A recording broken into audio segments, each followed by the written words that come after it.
मेरी भाभी को इस घर में आए हुए अभी 2 ही महीने हुए थे। 1 महीना पहले ही भाई बाहर कमाने चले गए थे। जब से मेरा भाई बाहर गया था तब से मेरी भाभी मुझसे रोज बड़ी वाली मोमबत्ती मंगवाती थी और रात होती ही अपने कमरे में मोमबत्ती लेके चली जाती। आखिर वो इतनी मोमबत्ती करती क्या थी, ये रोज जानने के लिए एक रात मैं चुपके से उनके कमरे में छुप गया। थोड़ी देर बाद भाभी कमरे में आई और दरवाजा बंद करके मैं अपनी भाभी से आजकल बहुत नजर चुराता था, क्योंकि मैं नहीं चाहता था कि वो फिर से मुझे वही काम दे जो मैं नहीं करना चाहता था। इसलिए दूर दूर भागता था। घर से ऐसे निकलता था कि उनको पता ना चले कि मैं बाहर जा रहा हूँ। लेकिन आज उन्होंने मुझे देख लिया और मुझे एक काम बता दिया। मैं वो काम नहीं करना चाहता था। मैं मोहल्ले के किराने की दुकान की तरफ जा रहा था। भाभी ने मुझसे कोई चीज मंगवाई थी जो मैं उनके लिए नहीं लाना चाहता था, क्योंकि अब तो दुकान वाले ने भी मजाक बनाना शुरू कर दिया था। लेकिन भाभी को मना कैसे करता। माँ ने भी कहा था कि भाई घर पे नहीं है तो अगर भाभी कोई चीज मंगवाए तो मना मत करना, इसलिए मैं उनकी हर बात मानता था। आज मैं फिर दुकान से बाहर खड़ा था और इंतजार कर रहा था कि कब दुकान खुले। जैसे ही दुकानदार दुकान खोला तो मैं आगे बढ़ा और कहा, ये पैसे लो और एक बड़ी वाली मोमबत्ती दे दो जो सबसे मोटी होती है। दुकान वालों हंस पड़ा और कहने लगा, रोज इतनी सारी मोमबत्तियां का क्या करता है यार, तुम लोग तो अच्छे भले खानदान से है, तुम्हारा भाई बाहर गया हुआ है, इन्वर्टर क्यों नहीं लगा लेते? क्या आजकल के जमाने में भी लाइट जाने के बाद मोमबत्ती जलाकर काम करते हो? आज मुझे थोड़ा गुस्सा आ गया और मैंने उसे कहा, भाई मुझे मेरा सामान दे दो, और भी काम है मुझे। मेरा उससे कहने का ये मतलब था कि तुम अपने काम से काम रखो, तुम्हारा काम है सामान बेचना। मैंने वो मोमबत्ती ले ली और घर आ गया। भाभी पहले ही इंतजार में खड़ी थी। मेरी भाभी बहुत ज्यादा खूबसूरत थी। उनको कलर सिर्फ सफेद ही नहीं था बल्कि वो सुंदर भी थी। सब लोग हैरान रह गए थे कि ये इतनी खूबसूरत कैसे है। इतनी खूबसूरत तो फिल्म की हीरोइन भी नहीं होती। यही खूबसूरती थी जिसको देखकर मेरी माँ ने फौरन सोच लिया कि अपने बेटे की शादी इसी के साथ करूंगी।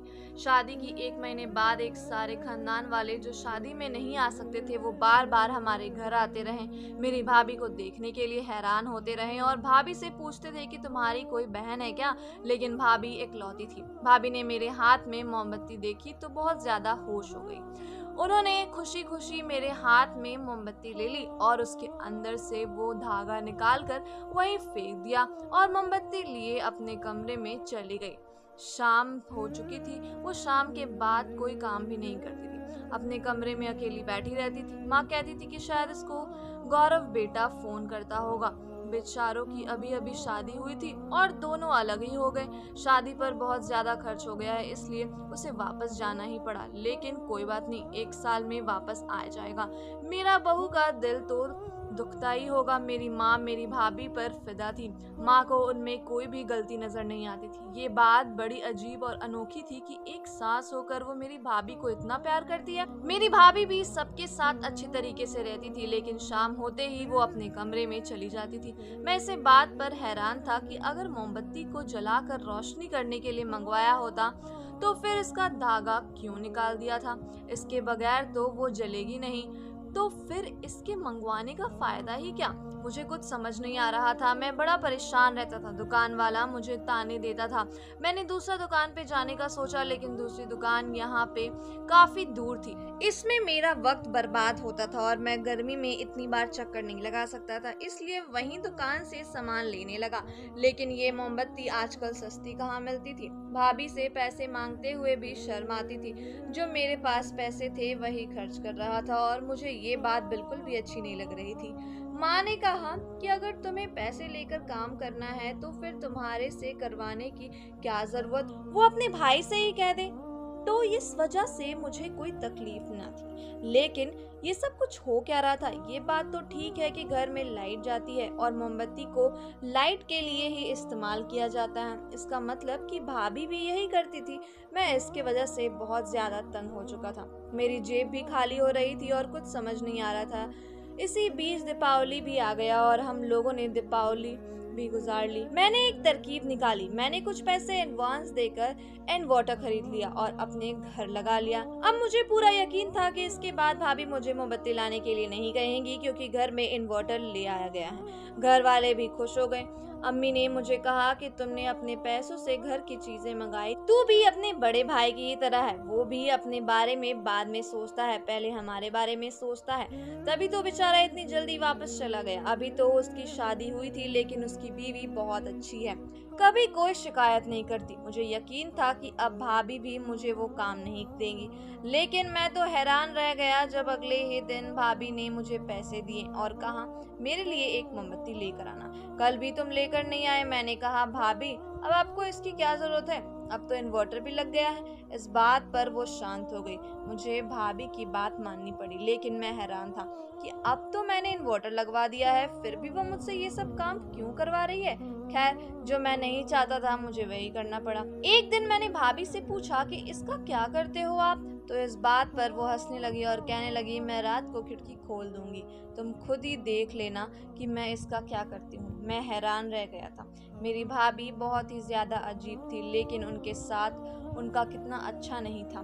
मेरी भाभी उस दिन मुझसे अजीब किस्म की बात की थी। मैं ये बात अपनी माँ को भी नहीं बता सकता था। एक दिन भाई को फोन आया और वो माँ से कह रही थी कि लगता है आप लोगों ने मेरी बीवी को बहुत ज्यादा प्यार से रखा हुआ है, उसको मेरी कोई ख्याल ही नहीं, मुझे फोन नहीं करती और मुझसे बात नहीं करती है। पर माँ ने कहा वो तो शाम को सारे काम वगैरह खत्म कर देती है और कहती है कि मैं रूम में जा रही हूँ तुमसे बात करने के लिए, क्योंकि इस टाइम वहाँ पे सुबह हो का वक्त होता है। मैं उसको तंग नहीं करती कि तुमसे बात करती होगी, तुम्हें यहाँ पर रहते नहीं हो तो बात करके ही गुजारा हो सकता है। मेरा भाई इस बात पर हैरान था। उसने कहा नहीं, ऐसा कुछ नहीं है, हम लोग को बात करते तो हैं, लेकिन इतना वक्त नहीं देती वो। मेरे भाई ने भी शायद उसकी इज्जत रख ली थी और बात को घुमा दिया था। मेरी माँ को भी शक होने लगा था। मेरी माँ ने उसके बाद से मेरी भाभी को रात का खाना बनाने का काम दे दिया करती थी और कहती रात का सारा खाना तुम्हें ही बनाना है। खाना बनाने का ये मतलब है कि उसे खाना बनाना था, सबके लिए खाना तैयार रखना था और उसके बाद खाने के बर्तन भी धोने थे, जिसमें वक्त काफी लग जाता था। रात के 10 तो बजे जाते थे। हमारे घर में खाना देर से खाया जाता था। भाभी ने 2 दिन तो ये काम किया, उसके बाद वो परेशान हो गई। उन्होंने कहा कि मैं ये काम नहीं करूंगी। एक तो मेरे पति के बाहर भेज दिया, शादी में तो आप लोगों ने ऐसा कुछ नहीं बताया था कि वो इतनी जल्दी वापस चला जाएगा, और ऊपर से मुझे घर के काम भी करवा रहे हैं। मैं दिन का खाना बनाए करूंगी, रात का खाना मैं नहीं बनाऊंगी। जब उन्होंने इनकार कर दिया और अपने पर आ गई तो फिर माँ भी क्या करती, फिर घर में झगड़े होते और कुछ ठीक नहीं होता। मेरी माँ इस तरह की नहीं थी, उनको ज्यादा झगड़े करने का शौक नहीं था, इसलिए वो भी खामोश हो गई और मैंने भी सोच लिया कि मैं भी देखूंगी कि भाभी क्या करती है। और उन्होंने खुद ही कहा था कि मैं खिड़की खोल दूंगी और तुम खुद ही देख लेना। मैंने सोच लिया कि आज रात उनके कमरे की खिड़की से बाहर जरूर जाऊंगा। उनका कमरा एक कोने में बना हुआ था, बाहर छोटा सा बाथरूम था। यह हिस्सा भाई को इसलिए दिया था कि उनकी शादी हुई थी तो वो लोग थोड़ा साइड पर रहें। मुझे ये अच्छा नहीं लग रहा था क्योंकि रात के वक्त था और अगर मुझे कोई देख लेता कि भाभी के कमरे में खिड़की से बाहर खड़ा हूँ और अंदर झांक रहा हूँ तो मेरी बहुत बेइज्जती होती। मम्मी तो मुझे ना जाने क्या करते बातें सुनाती। एक तो उसके पति घर में नहीं थे, तू कौन होता है रात के टाइम उसके पास जाने वाला। मैंने आसपास देखा तो कोई भी नहीं था। फिर जब मैं खिड़की के पास गया तो खिड़की बंद थी, लेकिन अंदर से अजीबोगरीब किस्म की आवाज आ रही थी। ऐसा लगता है कि भाभी को दर्द हो रहा था। मैं हैरान था कि भाभी ऐसा क्या कर रही है। वो तो कह रही थी कि वो दरवाजा खोल देंगी, लेकिन उन्होंने दरवाजा नहीं खोला और मैं वहां से वापस चला गया। सुबह मैंने भाभी से कहा आपने खिड़की क्यों नहीं खोली, तो उसने कहा अच्छा तुम देखने चले आए, मैं तो मजाक कर रही थी, तुम्हें शर्म नहीं आती, तुम मेरे कमरे के झांकोगे। मैं शर्मिंदा हो गया और कहा नहीं, मैं भी मजा ही कर रहा था, नहीं आया था। इस बात पर वो भी हंसने लगी और कहने लगी कोई बात नहीं, मैं खिड़की खोलना भूल गई थी, मुझे कुछ समझ नहीं आती थी। उनका मूड का भी पता नहीं चलता था, कभी कोई अजीब सी बात कर देती थी और कहती थी कि मैं मजाक कर रही हूँ, और कभी सीरियस में भी अजीब सी बात कर देती थी और कहती थी कि मैं मजाक नहीं कर रही हूँ। मेरी माँ को भी मेरी भाभी से तकलीफ होने लगी थी, उनकी हरकतों पर गुस्सा आने लगा था। अगर मोहल्ले से कोई आता तो मेरी माँ उसकी बुराइयां भी करती थी। जबकि मोहल्ले वाले कहते थे कि बड़ी किस्मत वाली हो, इतनी खूबसूरत चांद जैसी बहू मिली है।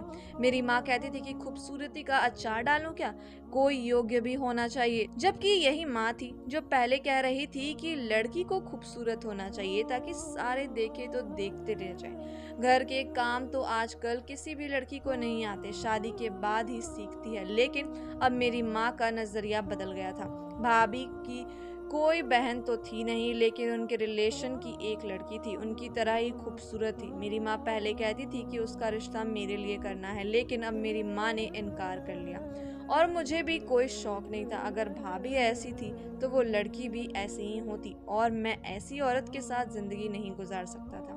भाई यहाँ पर नहीं था। अगर उन्हें पता चल जाता कि इस तरह की हरकतों हो रही हो तो वो भी हैरान होते और परेशान भी। अगले दिन फिर से इंतजार कर रहा था कि आज खिड़की खुली होगी, लेकिन आज जब मैंने जाने लगा तो मेरी माँ ने मुझे देख लिया। उन्होंने कहा, इस तरह किधर जा रहे हो? मैंने कहा कि वो मेरे दोस्त का फोन आया है तो मैं आंगन में जा रहा हूँ। मेरी माँ ने कहा, वहाँ ही बात करनी है क्या? अपने कमरे में बैठकर बात कर ले। ऐसी कौन सी बात है? उन्होंने तो मुझे डांटना शुरू कर दिया। खैर, मैं माँ के सामने वापस कमरे में आ गया, लेकिन थोड़ी देर के बाद फिर से चला गया जब मुझे यकीन हो गया कि मेरी माँ सो गई है। लेकिन इस बार फिर मैं खिड़की बंद थी और वही आवाजें आ रही थी। अब मैंने गौर से सुना, वो ऐसी आवाजें थी जैसे कि भाभी तकलीफ में है। क्या वो भाई के याद में रो रही थी? लेकिन वैसे तो उनकी हरकतों से ऐसा नहीं लगता था कि उनके भाई की याद आती है। भाई कहते थे कि ये मुझसे ठीक से बात नहीं करती, आप लोगों ने इसको कामों में तो नहीं लगा रखा है। लेकिन ऐसा तो कुछ भी नहीं था। फिर ये आवाजें क्यों आ रही थी? आज मैं बड़ा परेशान हो गया। अगले दिन मैंने भाभी से कोई उसके बारे में बात नहीं की। वो शायद मेरे साथ मजाक कर रही थी। रोज कहती थी कि मैं खिड़की खोल दूंगी, लेकिन खिड़की खोलती नहीं थी और मैं चोरों की तरह जाता था। मुझे टेंशन अलग होती थी, पर आज माँ ने भी मुझे डांट दिया था, इसलिए मैंने सोच लिया कि मैं ये सब कुछ अपने दिमाग से निकाल दूंगा। वैसे भी मुझे उनकी जिंदगी में बोलने की जरूरत नहीं है, लेकिन दूसरी तरफ वो चीजें भी मुझसे मंगवाती थी, तो फिर मैं क्या करता। एक दिन भाई का फोन आया और उन्होंने कहा कि वो 3 महीने के लिए आएंगे और उसके आने के से ज्यादा दिन नहीं है, क्योंकि उसकी छुट्टियां मिल रही है। जिस शहर में वो काम करता है वहां से हालात खराब है, उसको जल्द वापस भेज दिया जाएगा और वो 2-3 महीने के लिए यहीं पर रहेंगे। ये बात सुनकर हम सब खुश हो गए, लेकिन भाभी की शक्ल देखकर ऐसा लगता था कि वो बहुत ज्यादा परेशान हो गई है। उनके चेहरे पर बिल्कुल भी खुशी नहीं थी। उन्होंने कहा कि ऐसे अफवाहें आ रही है कि कुछ भी नहीं होगा, छुट्टियां नहीं मिलेगी, उधर ही काम करेंगे और काम नहीं करेंगे तो पैसे कहाँ से आएंगे। मेरी माँ ने सीधा कह दिया, तुम्हें तो खुश होना चाहिए कि तुम्हारा पति वापस आ रहा है, तुम्हें काम और पैसों की पड़ी हुई है। तो मेरी भाभी ने उल्टा जवाब दिया और कहा कि पैसे नहीं आएंगे तो ये घर कैसे चलेगा?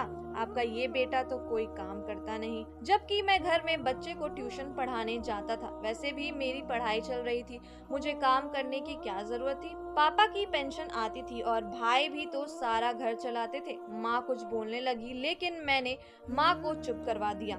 मैंने कहा कि वो अपना रंग दिखा रही है और इसी तरह घर का माहौल खराब होगा और आपको भी ब्लड प्रेशर बढ़ जाएगा। माँ अपने कमरे में चली गई। मैं खुश थी कि उन्होंने मेरी बात मान ली और वो शांत हो गई। मैं नहीं चाहता था कि घर में कोई बवाल हो। मेरी भाभी छोटी छोटी बातों पर ताने देने लगी थी। शायद उनका वो अच्छा होने वाला रूप अब खत्म हो गया था और वो हमें बताने लगी थी कि वो किस किस्म की औरत है। मैं भाभी से दूर रहता था, अपने काम से काम रखता था। जब वो मुझसे कुछ मंगवाती तो ला के दे देता। एक दिन मैंने अपना फोन लेकर उनके कमरे में पास में गुजर रहा था। रात का वक्त था जब उन्होंने मुझे इशारा किया और मैं कमरे के अंदर चला गया। मैं समझा कि वो मेरे साथ मजाक कर रही है। मैं वापस जाने लगा, लेकिन जैसे ही जाने लगा मेरे कदम रुक गए, क्योंकि उन्होंने कमरे की खिड़की खोल दी थी। इसका मतलब ये है कि आज वो मजाक नहीं कर रही थी। खिड़की खुली हुई थी और मैं अंदर झांक कर देख सकता था। मैं ये मौका नहीं जाने देना चाहता था। अगर मेरे हाथ उनकी कमजोरी लग जाती तो मैं जरूर माँ को बता देता और अपने भाई को भी, लेकिन भाभी को पता नहीं था कि आज उन्होंने कितनी बड़ी गलती कर दी। अब मेरे दिल में उनके लिए बिल्कुल भी इज्जत नहीं थी। वो मेरी माँ के साथ झगड़ा करती थी और मुझे ये सब कुछ पसंद नहीं था।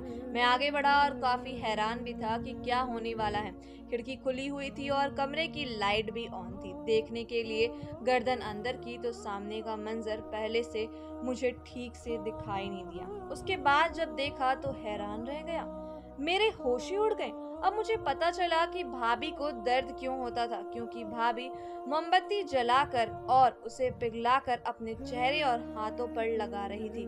गर्म गर्म मोमबत्ती लगाकर जब वो सामने बैठी थी तो बहुत ही अजीब लग रही थी। उन्होंने भी मुझे देख लिया। मैं अंदर झांक रहा हूँ और मेरी तरफ देखकर अजीब सी देखने लगी। मुझे डर लगने लगा और मैं वहां से चला गया। भाभी से जब सुबह मैंने ये बात की तो मैंने कहा, आप ये क्या कर रही थी? उसने कहा कि तुम्हें क्या लगता है मैं इतनी खूबसूरत है क्यों हूँ? मैं रोज रात को अपने चेहरे पर मोमबत्ती लगाती हूँ, वही लगा रही थी और उसकी वजह से मेरे चेहरे की सारी गंदगी मेरे शक्ल से उतर जाती थी, तभी तो मैं इतनी खूबसूरत लगती हूँ। मैंने सोच लिया था कि भाभी पागल है और दोबारा मैंने उनसे कोई बात नहीं की। खूबसूरती के लिए कोई अपने आप को इतना दर्द कैसे दे सकता है? जो इंसान अपना नहीं होता वो किसी का नहीं होता। जब वो अपने साथ इतना जुल्म कर सकती है तो वो कल को किसी के साथ भी कर सकती है। मैंने ये बात किसी को भी नहीं बताई। भाई 3 महीने के लिए वापस आ गए। भाई और भाभी रोज झगड़ा करते थे और भाभी बहुत जिद्दी थी और शायद भाई को उनके किसी पुराने चक्कर के बारे में भी पता चल गया था। आजकल वो बहुत झगड़ती है। पहले तो हम सिर्फ आवाजें सुनते थे, फिर उनके झगड़े कमरे से बाहर आ गए। भाई ने कहना शुरू कर दिया कि मैं इस लड़की के साथ नहीं रहूंगा, ये पागल है, इसका दिमाग खराब है। इस तरह बात चलते चलते डाइवोर्स तक चली गई। हम लोगों ने फिर भी कोशिश की कि किसी को यह घर खराब ना हो। भाई को बहुत समझाया, पापा ने भी समझाया, लेकिन भाभी अचानक अपने घर चली गई और वापस आने से इनकार कर रही थी। हम लोग उनको फिर भी समझाते रहे लेकिन वो ना मानी और कुछ दिन के बाद उनकी तरफ से कोर्ट का ऑर्डर आ गया। वो मेरे भाई को डाइवोर्स लेना चाहती थी। अब मेरे भाई को भी गुस्सा आ गया और मेरे भाई ने कहा, मैं तो पहले से इसको रखना नहीं चाहता था, आप लोगों की वजह से सब्र कर रहा था। ना जाने भाभी किस तरह की थी, वो क्या चाहती थी। उनको खुद पर बहुत ज्यादा गुरूर था। मेरी माँ भी काफी परेशान थी क्योंकि मामला कोर्ट तक चल गया था। मेरे भाई ने कहा, आपने लड़की की शक्ल देखी लेकिन इसका किरदार और इसकी अकल नहीं देखी, केवल शक्ल देखकर इसको ले आई। दोस्तों, आप लोगों से भी गुजारिश है, किसी का भी केवल खूबसूरती ना देखें, सब कुछ देख के बाद में ही शादी करें, क्योंकि शादी कोई खेल नहीं है। धन्यवाद दोस्तों।